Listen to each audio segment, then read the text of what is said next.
Road side தள்ளுவண்டி கடையில் ஒரு இட்லி ஒரு தோசை வாங்கினா கூட போதுங்கிற அளவுக்கு தக்காளி குழம்ப மோந்து மோந்து ஊற்றுவாங்க. அவ்வளோ டேஸ்ட்டாக இருக்குது. ரொம்ப ரொம்ப சிம்பிளான இன்க்ரீடியன்ட்ஸ் வச்சு தான் செஞ்சுருக்காங்கன்னு சொன்னாங்க.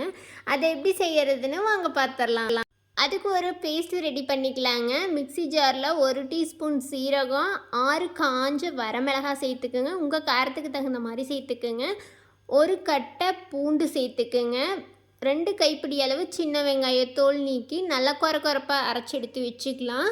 அதே மிக்ஸி ஜாரில் 5 நல்லா பழுத்த தக்காளியை கொஞ்சம் கூட தண்ணி சேர்த்தாமல் அதையும் நல்லா பேஸ்ட்டாக அரைச்சி எடுத்து வச்சுக்கோங்க.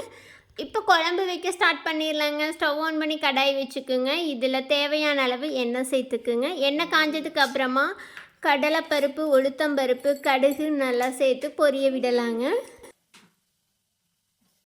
கடுகு பொரிஞ்சதுக்கப்புறமா கருவேப்பிலை சேர்த்துக்குங்க. இதுக்கப்புறமா நம்ம அரைச்சி வச்சுருக்கிற அந்த வெங்காயம் பூண்டு பேஸ்ட்டை ஃபஸ்ட்டு சேர்த்து ஒரு டைம் நல்லா கலந்து விட்டுக்குங்க. இது ஒரு டைம் நல்லா 1 நிமிஷம் போல் நல்லா கொதி வரட்டுங்க.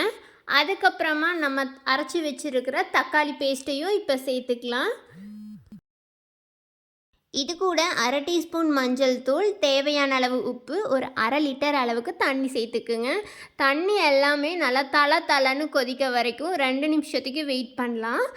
இந்த தக்காளி குழம்போட டேஸ்ட்டே நல்லா தண்ணியாக இருக்கிறது தாங்க. அப்போ தான் ரொம்ப டேஸ்ட்டாக இருக்கும். ரோட் சைடு எல்லாமே போதுங்கிற அளவுக்கு நல்லா நிறையா மோந்து ஊற்றுவாங்க.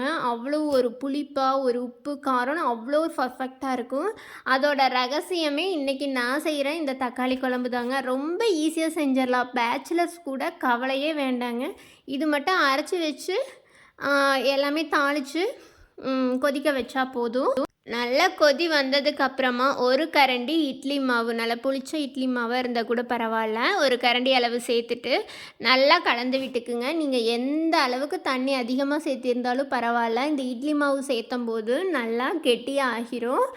இப்போ பாருங்கள், அந்த குட்டி குட்டியாக இருக்குது பாருங்கள் இட்லி சைஸில், அதெல்லாமே கலந்து வர்ற மாதிரி நல்லா கலந்து விட்டுட்டு ஒரு மறுபடியும் 2 நிமிஷத்துக்கு நல்லா கொதி வர அளவுக்கு மூடி வச்சிடலாம். கொதி வந்ததுக்கப்புறமா கொத்தமல்லி போட்டு ஸ்டவ் ஆஃப் பண்ணிடலாங்க. ரொம்ப ரொம்ப ஈஸியாக இட்லி மாவில் இப்படி ஒரு டேஸ்ட்டில் தக்காளி குழம்பான்னு நீங்கள் நம்பவே மாட்டீங்க. இப்போ ட்ரெண்டிங்கில் போயிட்டுருக்கிற தக்காளி குழம்பே இது தாங்க. ரொம்ப ரொம்ப ஈஸியாக பண்ணிடலாம். பேச்சுலர்ஸ் சரி, ஒர்க் பண்ணுறவங்களும் சரி, அவ்வளோ சீக்கிரமாக பண்ணிடலாம். இன்றைக்கி எங்கள் வீட்டில் இட்லிக்கு தாங்க இந்த தக்காளி சாம்பார் செஞ்சுருக்கேன். 3 இட்லி சாப்பிட்ற இடத்துல 5 இட்லி சாப்பிட்லாங்க இந்த தக்காளி குழம்புக்கு. இப்போ விற்கிற தக்காளி விலைக்கு நீங்கள் டெய்லியுமே தக்காளி குழம்பு தான் உங்கள் வீட்டில் செய்வீங்க. இட்லி தோசைக்கு ரொம்ப சூப்பர் காம்பினேஷனாக இருக்கும். கண்டிப்பாக ட்ரை பண்ணி பார்த்துட்டு எப்படி இருக்குன்னு மறக்காமல் கமெண்ட் பண்ணுங்கள். அடுத்த ஒரு ரெசிபியில் பார்க்கலாமா? பாய்.